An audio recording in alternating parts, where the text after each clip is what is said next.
राधे राधे दोस्तों, कैसे हैं आप सब लोग। आशा करती हूँ कि आप लोग बिल्कुल ठीक होंगे। अगर आपको मेरी वीडियो पसंद आए तो प्लीज़ वीडियो को लाइक ज़रूर करें और चैनल को सब्सक्राइब ज़रूर करें। तो चलिए शुरू करते हैं आज की ये कहानी, जिसका नाम है भस्म कामदेव। देवी सती की मृत्यु के बाद भगवान शिव विरक्त होकर कठोर तपस्या में लीन हो गए। उन्हें परब्रह्मा के अतिरिक्त कुछ भी स्मरण नहीं रहा। वे जहाँ तपस्या कर रहे थे उसके पास ही हिमालय राज का भवन था। उनकी पुत्री देवी पार्वती मन ही मन भगवान शिव को पति के रूप में पाने का संकल्प कर चुकी थीं।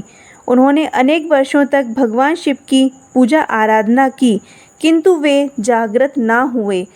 इधर उन्हीं दिनों तीनों लोकों में तारकासुर नामक एक भयंकर दैत्य का आतंक व्याप्त था।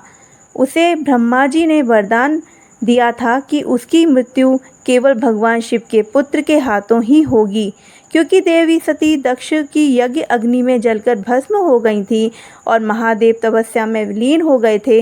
इसलिए समस्त देवगण चिंतित थे। भगवान शिव को जागृत कर उनका विवाह देवी पार्वती से करवाना ही होगा। यह निश्चय कर देवराज इंद्र ने कामदेव को बुलवाया और उनसे बोले, कामदेव, तुम भली भांति जानते हो कि भगवान शिव से उत्पन्न पुत्र ही तारकासुर का वध कर सकता है, और यह तभी संभव है जब देवी पार्वती पर मोहित होकर शिव भगवान उनसे विवाह करेंगे। अतः तुम कुछ ऐसा करो जिससे कि वे पार्वती के प्रेम में पड़कर उनसे विवाह कर लें। कामदेव सहायता को तैयार हो गए।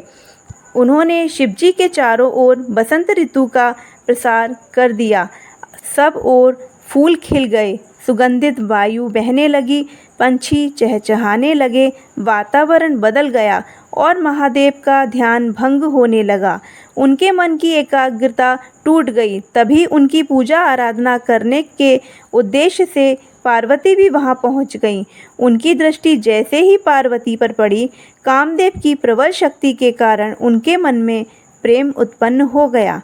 वे पार्वती के आकर्षक रूप सौंदर्य को देखकर मंत्रमुग्ध हो गए, लेकिन अगले ही क्षण वे सावधान हो गए और उनके मन में विचार आया कि यह बसंत ऋतु का समय नहीं हो सकता। चारों ओर दृष्टि घुमाई तो निकट ही कामदेव दिखाई दिए। वे समझ गए कि यह सब उनका ही किया धरा है। उसने ही उनकी तपस्या में विघ्न उत्पन्न किया है। तब उन्होंने क्रोध में भरकर अपना तीसरा नेत्र खोलकर उसे भस्म कर डाला। कामदेव के भस्म होते ही चारों ओर घोर अंधकार छा गया। समस्त देवगण अत्यंत भयभीत और निराश हो गए। कामदेव की पत्नी रति विलाप करते हुए भगवान शिव से कामदेव को पुनः जीवित करने की प्रार्थना करने लगी। उसे रोता हुआ देखकर भगवान शिव का मन द्रवित हो गया और वे उसे सांत्वना देने लगे और बोले, देवी, तुम्हारे पति ने सृष्टि के कल्याण के लिए ही मेरा तप भंग किया था और मैंने क्रोध वेग में आकर उसे भस्म कर डाला, किंतु मैं तुम्हें वरदान देता हूँ कि तुम्हारा पति तुम्हें वापस मिलेगा।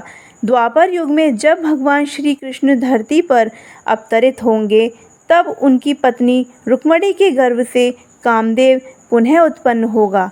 उससे तुम्हारी भेंट दैत्य शंभरासुर के महल में होगी।